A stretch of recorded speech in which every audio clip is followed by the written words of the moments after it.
नमस्कार, आदाब, सत श्री अकाल। आप देख रहे हैं घटना एकेपिट 24 अजय पंडित के साथ में। आज की जो मैं घटना आप लोगों को सुनाने जा रहा हूँ, यह घटना आप लोग को बहुत ही सोच में ला देगा। दोस्तों, यह घटना है बंगाल की राजधानी कोलकाता की। कोलकाता में एक बहुत ही दुखद घटना घट चुकी है। वहाँ पे एक हॉस्पिटल में, आरजीकर हॉस्पिटल में रेप की घटना आई है सामने। दोस्तों, यह घटना सुनाने से पहले हम आप लोग को बता देना चाहते हैं, यह घटना हम आप लोगों के सामने बहुत पहले ही लाते, लेकिन बहुत सारा अपडेट आना बाकी था। इस कारण से हम आप लोगों के सामने यह घटना नहीं लेके आ पाए और आज हम आप लोगों को यह घटना सुना रहे हैं। दोस्तों, संजय राय एक बॉक्सर होते हैं जो कि पुलिस कल्याण बोर्ड में एक सेविका के रूप में एक वॉलेंटियर का काम कर रहा होता है। वो क्या होता है, पुलिस अपना साइड से एक आदमी रखता है और उस वॉलेंटियर के तौर पे वो उसको सैलरी देता है पुलिस वाले, और साइड से अपना हेल्प के लिए वो रखता है। तो यहाँ पे 55 शंभुनाथ पंडित रोड के वो निवासी थे। और क्या होता है कि संजय राय 5 अगस्त 2024 के दिन एक बैठक में शामिल होने के लिए गए। जैसे बैठक खत्म हुआ और बैठक खत्म होने के बाद 8 अगस्त 2024 के दिन वो अस्पताल के अंदर और आरजीकर अस्पताल के अंदर प्रवेश करते हैं। प्रवेश करने के बाद में वो उसका एक कुछ मरीज होता है, मरीज के सामने जाकर अपना मरीज को देखता है और जो दवा ववा होता है वो ला कर देता है और उसका एक्सरे करवाया वगैरह वगैरह जो भी होता है। वो एक दलाल का भी काम करता था। जैसे कि किसी का एक्सीडेंट हो गया, रोड से उठा के लाके वो हॉस्पिटल में डालता था। हॉस्पिटल में डालने के बाद में वो उससे कुछ पैसा लेता था और उसको बेड दिलवाता था। अगर वहाँ पे बेड न मिलता तो वो दूसरे हॉस्पिटल में जाके वो उसको बेड दिलवाता था। एक तरह का दलाली का काम भी वो करता था। ऐसा वो व्यक्ति था। तब जाके उस हॉस्पिटल में 8 बजे उसका एंट्री होती है। एंट्री होने के बाद में अपने मरीजों को जाकर देखता है। उस मरीज को देखने के बाद में फिर दूसरे रूम में जाता है, उसको देखता है। बिना कोई कारण बस वो उस अस्पताल में वो उस दिन वो घुस गया था। जब घुसने के बाद वो जाता है तो क्या होता है कि लगभग 11 बज गया होता है और 11 बजे के करीब में वो अस्पताल के पीछे जाके वो एक चबूतरा के सामने बैठ के अपने दोस्तों के साथ में वो शराब पीता है। जब शराब पी लेता है तो लगभग 11-12 बज गया था। वो जाके हॉस्पिटल के सामने के गेट पे जाके इधर उधर रनिंग मार के वो बैठ जाता है। तब यहाँ की कहानी यहीं पे रखते हैं और आगे हम एक लड़की का बात बताते हैं। 31 साल का एक ट्रेनी डॉक्टर होती है जो कि चेस्ट में medicine department PG second class का एक स्टूडेंट होती है। वो RG Kar medical college hospital Kolkata के अंदर ही काम कर रही होती है, नाइट ड्यूटी में होती है। नाइट ड्यूटी में होने के बावजूद वो अपनी माँ से फ़ोन करती है और फ़ोन करके बोलती है, माँ मैं आपको बाद में कॉल करती हूँ और मैं खाना खा के और मरीज को देख के आपसे बात फिर से दोबारा करूँगी। वो फ़ोन कट कर देता है और उसके बाद में वो नाश्ता करने अपने दोस्तों के साथ में चला जाता है। नाश्ता हो जाता है। नाश्ता करने के बाद वो जाके अपने मरीज को देखता है। मरीज को जब देख के आ जाता है तो 2-2:30 बज रहा था।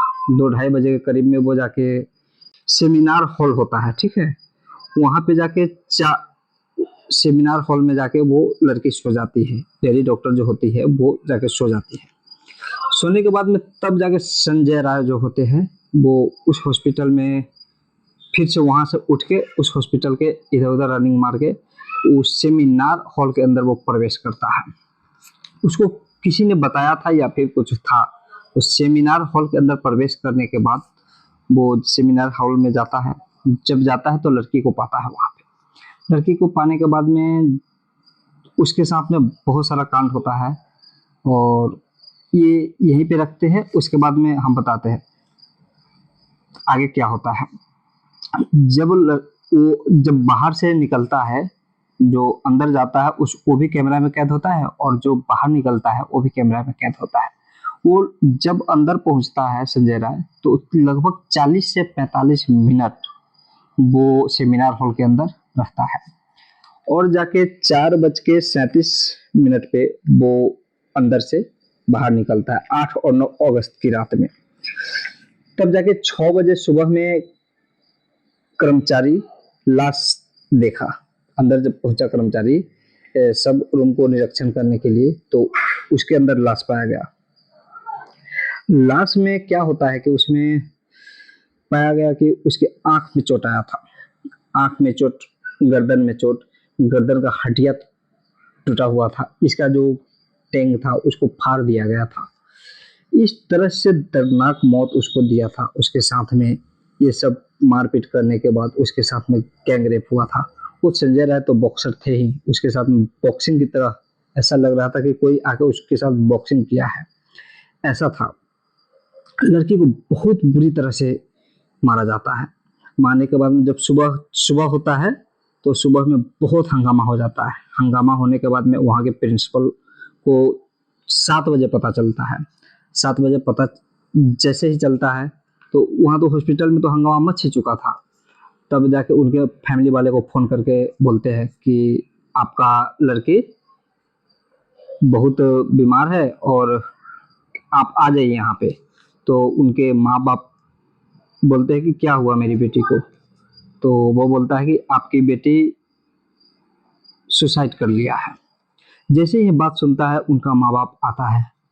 आने के बाद में जैसे ही वो अंदर जाने की प्रवेश करता है उसको रोक दिया जाता है। उसको 3 घंटा तक इंतजार कराया जाता है और इंतजार 3 घंटा के बाद जब उसको मिलने के लिए भेजता है तो वो अपनी बेटी को देखता है कि अर्धनंगी मेरी बेटी, आधे शरीर पे कपड़ा आधे शरीर पे न कपड़ा। ये देख के वो बहुत घबरा जाता है और वो उसकी माँ, उसके फैमिली वाले बोलते हैं कि ये तो मेरे बेटी के साथ में रेप हुआ है। तब जाके यहाँ से मामला बढ़ जाता है। जब मामला बढ़ता है डॉक्टरों में हड़कंप मच जाता है। हड़कंप मतलब हर जगह जगह पे प्रोटेस्ट चालू हो जाता है। प्रोटेस्ट चालू होने के बाद वो हर जगह पे बैनर लगने लगता है और उसी के साथ में पूरा हिंदुस्तान में शोर मच जाता है। इसी शोर के साथ ममता बनर्जी बोलती है कि हम इसको 7 दिन के अंदर में सीबीआई के हवाले रिपोर्ट करेंगे और वो सीबीआई के हाथ में सौंप देंगे कि सीबीआई जांच करे।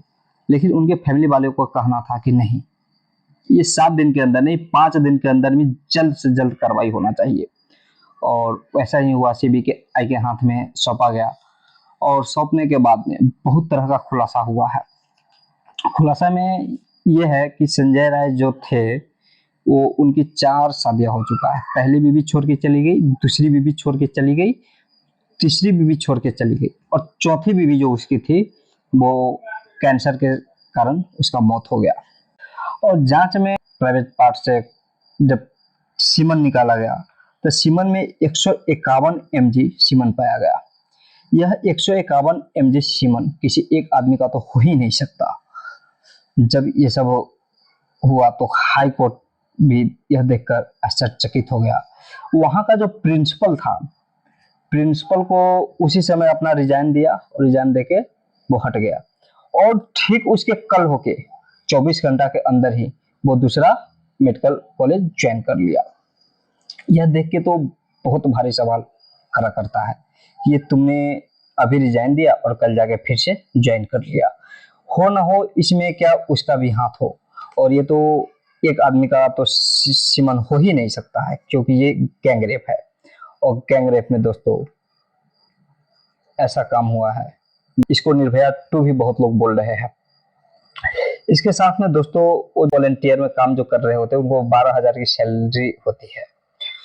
उनको तो पुलिस गिरफ्तार कर चुकी है। आगे बहुत तरह की कार्रवाई जारी है और आगे दोस्तों बहुत तरह तरह का बात आ रहा है। इसमें ये भी बताया जा रहा है कि वहाँ पे एक लड़की को, लेडी डॉक्टर को, जो भी लेडी डॉक्टर होती है उसके साथ में दुर्व्यवहार करके उसको अपने चुंगल में फंसाकर विदेश में भेजता है। उसका देह व्यापार कराया जाता है और उसको वहाँ से बेच दिया जाता है दूसरे देश में। ऐसा भी सुनने में आ रहा है।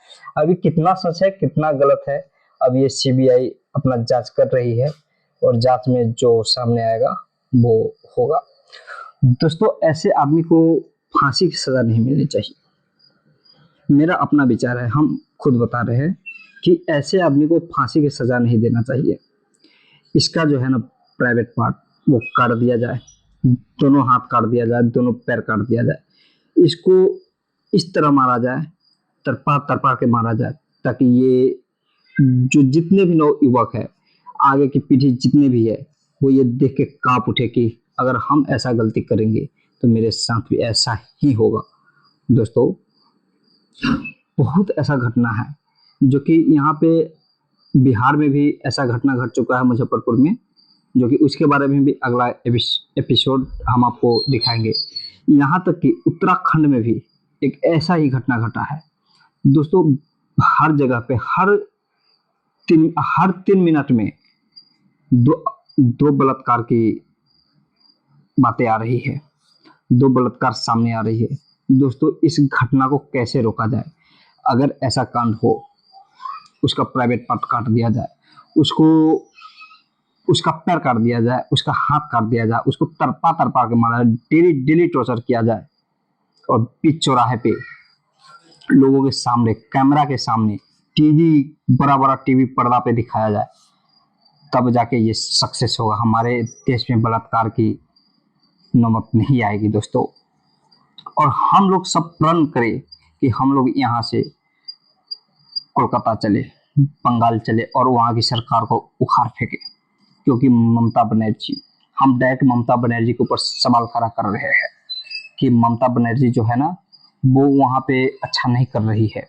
वहाँ पे बांग्लादेश से शरणार्थियों को अंदर ला रही है, वोट बैंक वो उसको बना रहा है, इसलिए ममता बनर्जी वहाँ पे जीत जाती है। वहाँ पे उसके गुंडे हैं, और जब वहाँ पे सबूत मिटाने की कोशिश की गई 14 और 15 अगस्त की रात को 1-1:30 बजे के आसपास में, वहाँ पे तोड़फोड़ किया गया।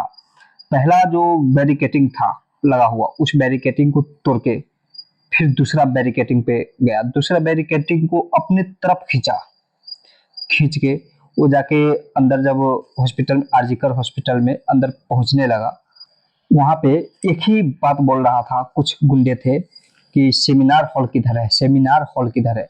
उस सेमिनार हॉल से प्रदर्शनकारियों को और जो प्रदर्शन कर रहे थे उनको क्या लेना देना था? सबूत मिटाने की कोशिश की गई दोस्तों। ये ममता बनर्जी का भेजा हुआ गुंडा था।